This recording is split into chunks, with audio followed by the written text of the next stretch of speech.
Good morning, everybody. It's lovely to be with you again. It's Saturday morning, 4th of April, and it's almost 2 weeks now since I started doing these little thought for the days every day to help us through. And it's given structure to my life, and it's been wonderful, a wonderful thing to do, and I've thoroughly enjoyed it. So I don't know if you did what I did, and that was to watch Andrew Lloyd Webber's wonderful musical Joseph and the Amazing Technicolor Dreamcoat, retelling of the story of Joseph. I watched it last night with Terry, and it was wonderful, wonderful music, wonderful acting, wonderful production, and given to us free by Andrew. And I think that's wonderful. He said he's going to do one every week, every Friday evening. There will be a new one of his musicals posted up on YouTube, free to watch. And that's a lovely gesture.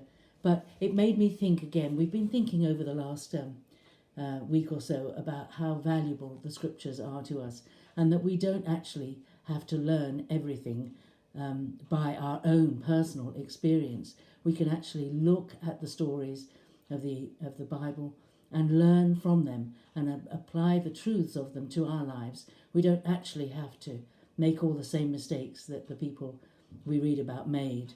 And we learn so much from the story of Joseph. And our prayer this morning, as Terry and I were praying, was that the many people who watch Joseph, the musical, will have put into them a longing to read the actual story themselves from Genesis.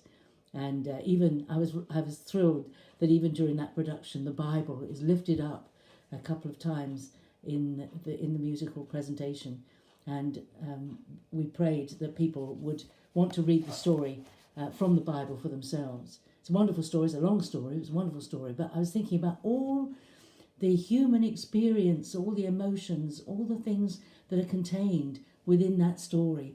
I'll just whet your appetite. Perhaps over the weekend you'll read the story itself from the Bible.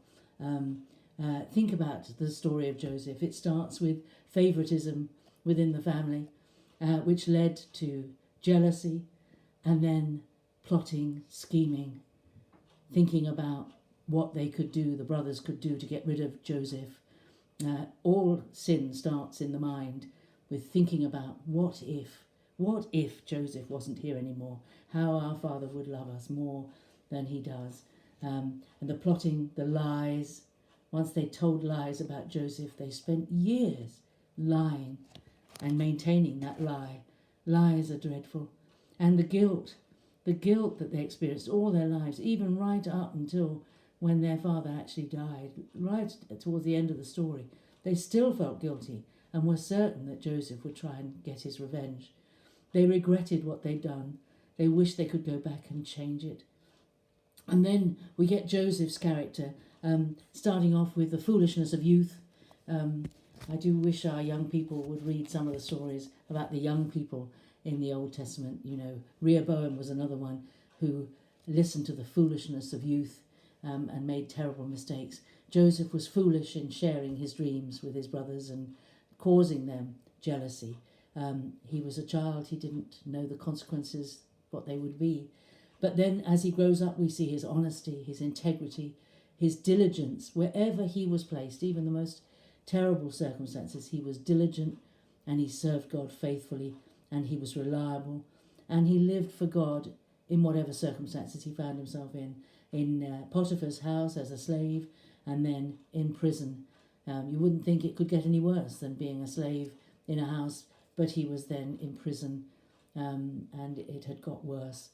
And then his integrity during that time, and then when his brothers came, his forgiveness, the forgiveness he offered to them, and the reconciliation he engineered with his brothers. And over all the story, we see that God was able to turn everything that happened to Joseph for good. He had a plan in mind. He had a plan. His presence was with Joseph wherever he went, and the whole thing was overseen by God. And even when, there must have been times in Joseph's life when he thought God had forgotten him, but he hadn't. And God was faithful throughout, and he turned evil into good. Joseph himself said, "You meant it for evil, but God turned it to good." And I was thinking, for our circumstances at the moment, the story of Joseph in prison is really, really what we've experienced, isn't it? We've gone from a complete freedom to a situation where we were restricted in what we could do, and it seems almost every day that the restrictions get greater. I mean, we had to go for a little bit of shopping yesterday morning. Terry and I went to Sainsbury's in Chard, and we queued up outside. And when we got to the door, the lady said, "Oh, only one of you is allowed to go. You're not allowed to go around in twos. You can only go one." And I said to her, "Yes, but I'm the shopping list." And she said, "No, we only allow one person round at a time." So that was something new again. We're having to adjust to new, more difficult, awkward situations. So I walked home and I just said, "Lord, please help Terry remember the things that we needed to get from the shop," because I was his shopping list and I came home without him. So all the way along, but Joseph didn't know. I mean, we know the end of the story. That's the wonderful thing about Joseph. We know that he gets out. Just like we know that when Jesus dies on the cross, he's going to rise from the dead. But those who lived through those, they didn't know the outcome. They didn't know what was going to happen.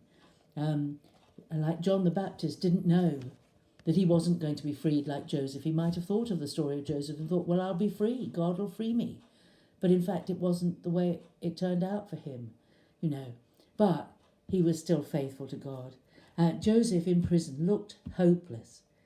But out of his situation, his faithful serving of the Lord, even in adverse circumstances, terrible circumstances, his faithful turning to God. I don't believe he could have interpreted those dreams if he never spent any time with God. You have to spend time with God to hear his voice. You can't hear his voice just when you want to. You have to actually train your inner self to hear the voice of God.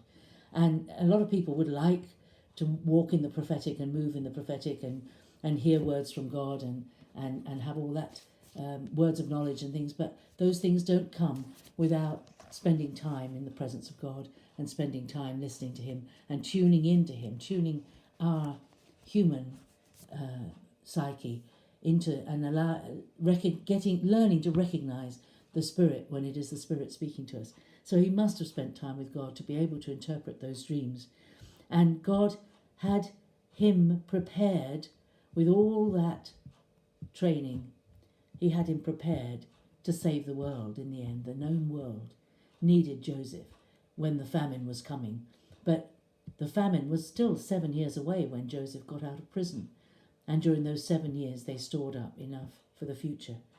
And Terry and I were praying this morning. We were thinking, out of this adverse situation where we are all confined, just like Joseph was confined, we're confined. We must be faithful in our walk with God.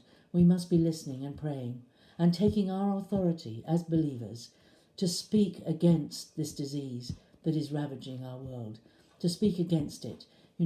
Jesus said, speak to the mountain and believe that it will go, and it will go. So we need to speak to this disease. We need to speak to our bodies to resist this disease, not to pray to God to give us the strength to resist it. Jesus never taught his disciples to do it that way. He said, heal the sick. He said, do this. Speak to the mountain. Cast out demons. Heal the sick. Speak the word. And that's what we have to do. We have to say it out loud. It sounds ridiculous. But join me today in saying, virus, in the name of Jesus, go, die, leave this world. Health, wholeness, come into our world, into our neighbours, into our homes. Let's stand in the authority that Jesus has given us. And I'll see you tomorrow. God bless. Bye-bye.